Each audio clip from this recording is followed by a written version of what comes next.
Hi friends, my name is Kim Brown, the Director of the Christian Renewal Center, and I want to welcome you and your retreat team. You're in the final phases of planning your retreat, and we're so excited that you've chosen the Christian Renewal Center. In a couple days, you'll probably be at the CRC making your retreat and helping others encounter Christ. We love that you partner with us, and we hope that you continue to partner with us. This video acts as a welcome video for retreat teams, helps them to kind of know our facilities a little bit more, as well as some of the things. Some of you have been coming year after year and this is your retreat home, and some of you were hoping this might be your first retreat and that it becomes your retreat home.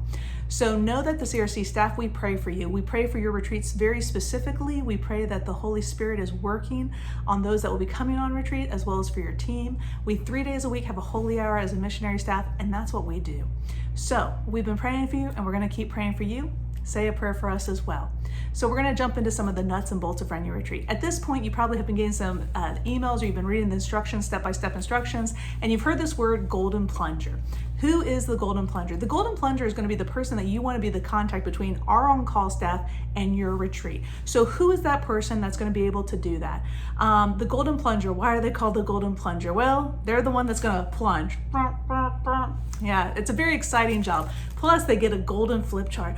Ooh! Inside the golden flip chart, we have all these different things that are commonly asked questions, or like, hey, how do I do this? And it answers all that right here. So it tells you what to do for checkout instructions, what to do for air conditioning, what to do for meals or Wi-Fi code.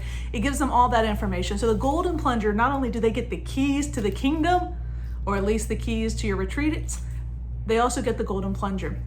This flip chart's going to answer a lot of questions. We'll give this to you at check-in.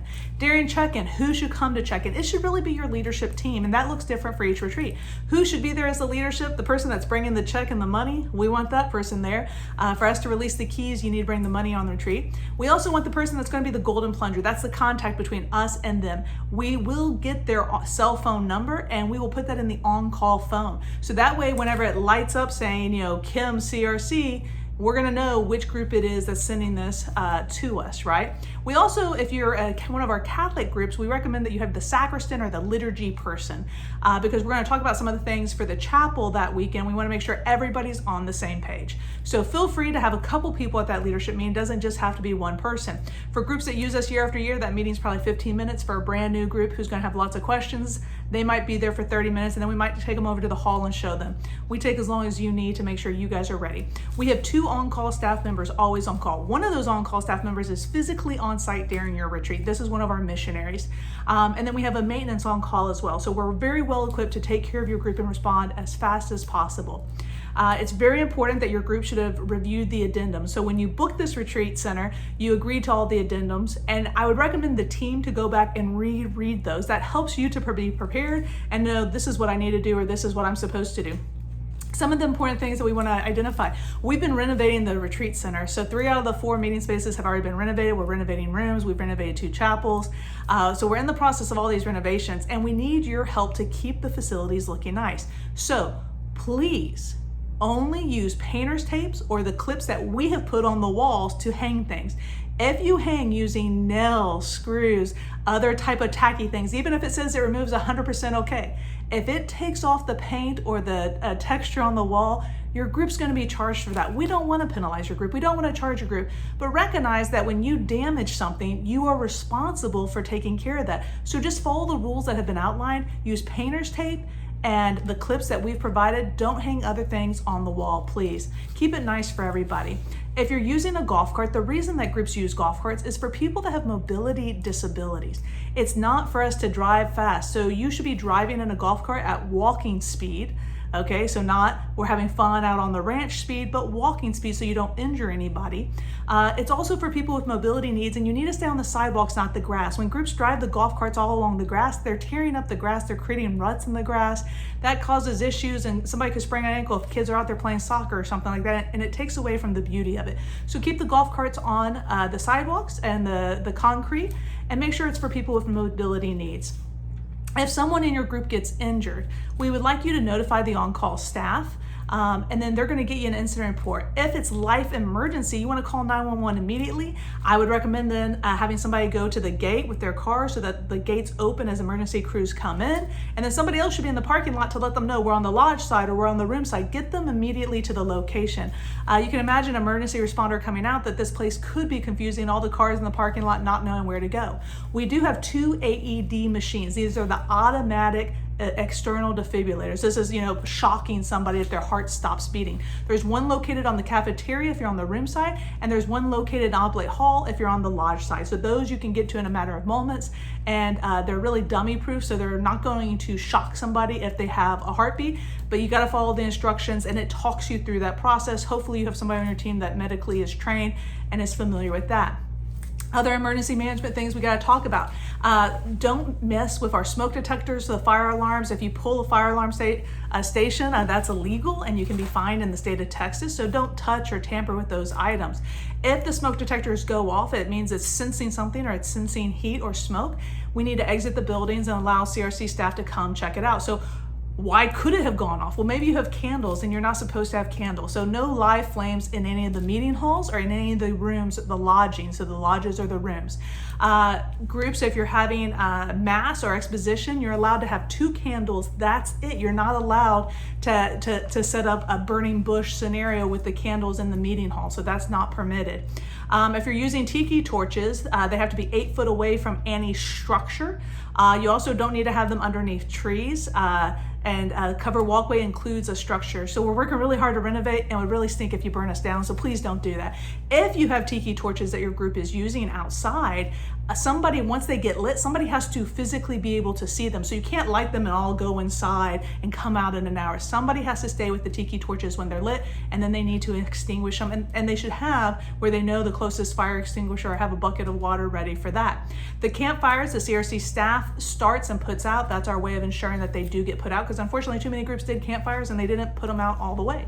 If you're a smoker, we understand that a weekend retreat could be a long time to not smoke, so we are not a smoke-free facility, but we do want to be respectful of everybody making retreats. So you shouldn't be smoking outside of the meeting spaces, the bedrooms. You shouldn't be smoking inside any facility, and you shouldn't be smoking along the sidewalk. So on the room side, if you want to smoke, you go all the way to the end of room 64, and there's an area for smoking. You'll see the smoker's place where you can put your cigarette butt. That's where you know you're in a good place. And on the lodge side, it's over in the sports pavilion off to the side. Once again, you see the little pot where the cigarette butts can go, and that's where you know that you're able to smoke.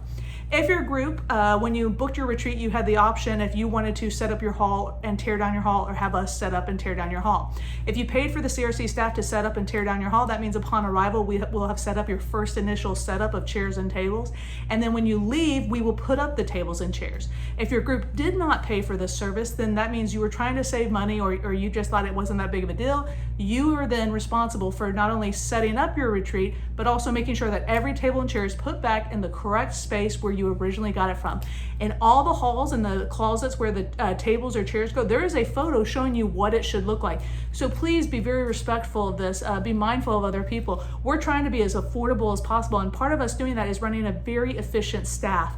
We are the largest capacity Catholic retreat center in the state of Texas, and yet we have one of the smallest staffs. And we do that because we run efficiently. But if people don't do their own setups or teardowns correctly, that then takes our staff time to have to go do something that you actually said you would do.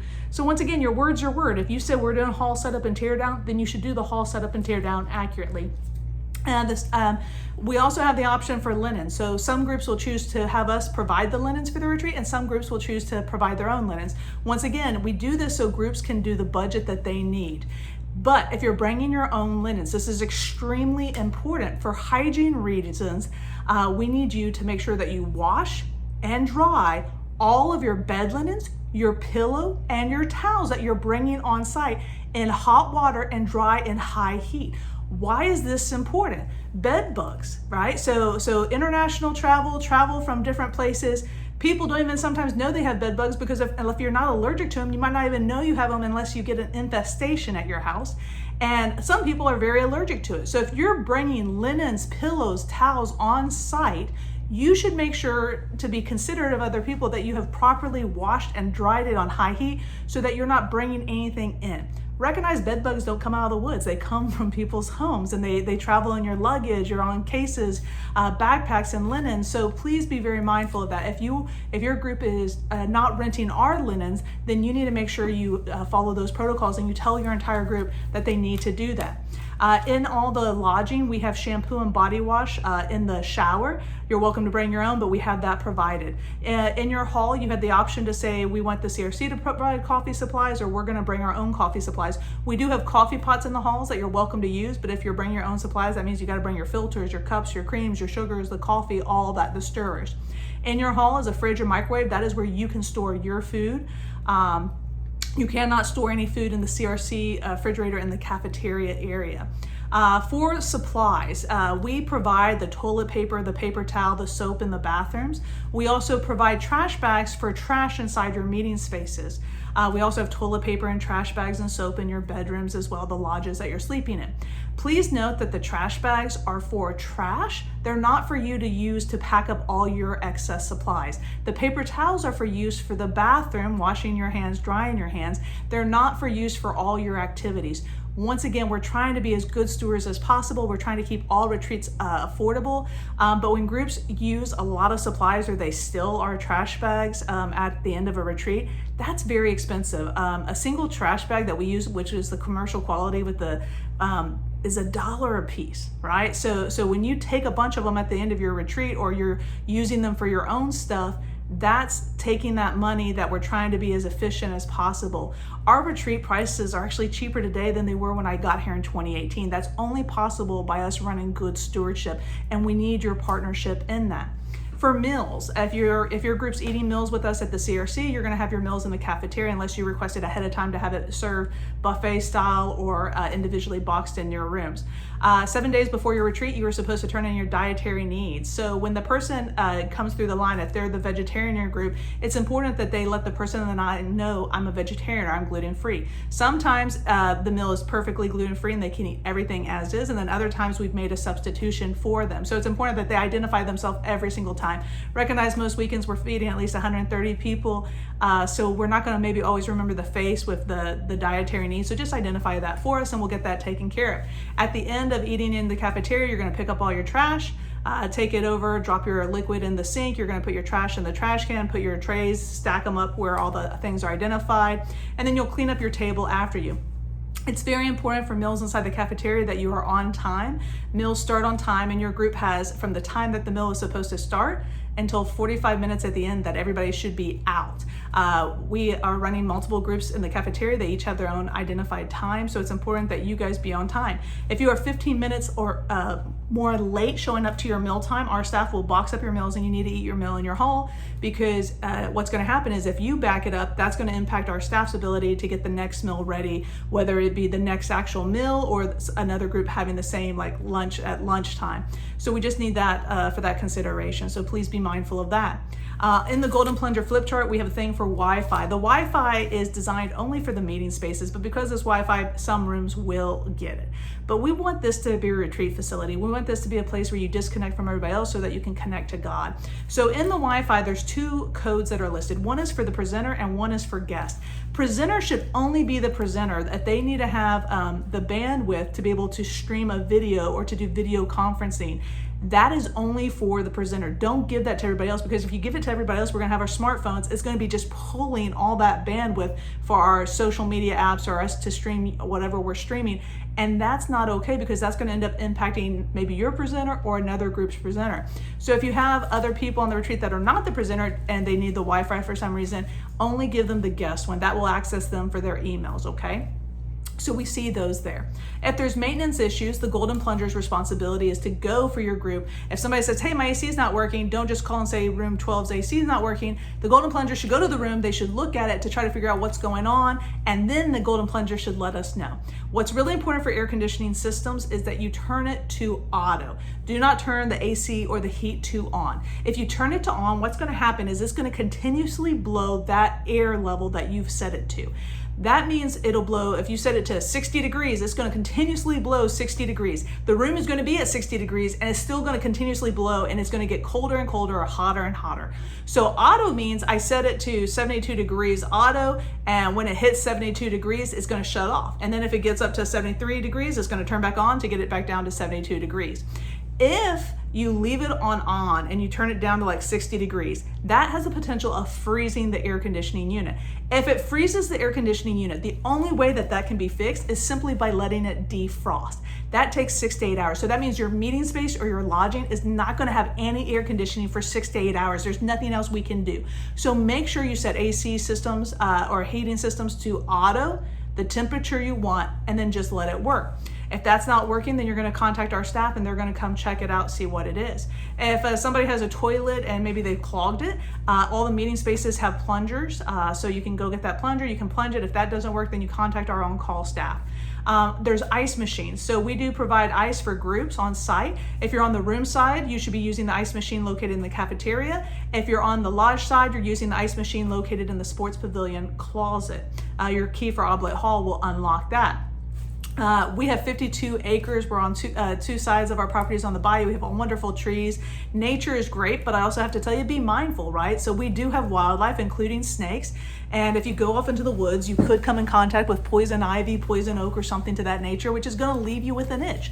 So stay on the trails. Don't go off the trails is what I would encourage people to do. If you're on the music team, each of our, on our website, you can go to our website, every facility, including the chapels, lists and shows a photo of the sound equipment that's specifically in that hall. It lets you know how many microphones that you should have, and you can see the connection so you know what's going on. And then in the chapel, if you go to the chapel page, it shows you a video of how to use the ambo mic. A lot of people get confused with a wireless ambo mic, so make sure you watch that 2-minute video ahead of time. It's really important for your group to utilize the resources that are there. So if you ahead of time look at our facilities page and you look at each of the halls you're using, not only is it going to show you lots of photos of different types of setups, it's going to tell you exactly how many tables, how many chairs, how many mic stands. If you want to set it up theater style, how many people can set up. If you want to set it up classroom style, how many people you want to set up. If you want to set it up banquet style, it's going to give you all that information. That's going to prepare your group ahead of time. It's going to tell you the size of the table so you know what kind of tablecloths to bring. Next thing, in the golden plunger, as well as on the back of every door for lodging, we have the checkout instructions. So it's really important that you, as the golden plunger, you make sure you have a good checkout with your group. What does a good checkout look like? So all the facilities that your group used, they should turn the AC back up. So in summertime, they set it to 77 auto AC, and wintertime 60 auto heat. That prevents any mildew from happening, but it also helps us on our energy costs to keep our retreats affordable. So when your group's leaving, you're going to set it to those temperatures. You're going to make sure lights are off, water's off. You're going to make sure the doors are closed, trash is pulled out of your meeting space and taken to the dumpster, trash is pulled out of the lodging and put in the trash cans outside of the lodging area. Then you're going to get all the keys. You're going to look at that key inventory list that we gave you, making sure that all keys are turned in. You're going to take all the keys in the golden plunger flip chart. You're going to put it in your main meeting hall. And then you're going to text that on-call phone number and say, we are done. And that lets our staff know to come and close down your facility, but that means that you guys are good to go. In the cafeteria, we have a gift shop. This is self-checkout. You can pay by cash or check, or you can go online and pay by credit card. There's a QR code, or you can fill out the form with your credit card information. If you're doing the credit card information, all details have to be written in. If we are missing something, we can't process that payment. The only way we can provide a gift shop is if everybody pays for their items that they have. We're not doing this to make money. We're doing this to help people to encounter Christ through religious items and books, but we need everybody to make sure that they make their payments. If you are a Catholic group, the person that is your liturgy team or your sacristan, they should have reviewed the chapel page on our website, as well as watched the video for using the ambo mic. If you're an Acts group, you should have read the thing saying parameters for using the chapel for Acts groups. For any of our Catholic groups, the 2 chapels we have on site are consecrated Roman Catholic chapels. So you're able to use the chapels, but you had to reserve all your times. Your times start from the first person that walks in to the last person that walks out. So you can't just in the middle of the day say, oh, well, I just want to go check something in the chapel, because you could be interrupting another group's chapel time. We can have, unless your group booked it where you're the only group on site for the weekend, we can have up to 4 different groups on site. And so 4 different groups could actually be using the same chapels. And so it's important that you only go in the chapel during your assigned time. That's why we say from the first person entering to the last person leaving.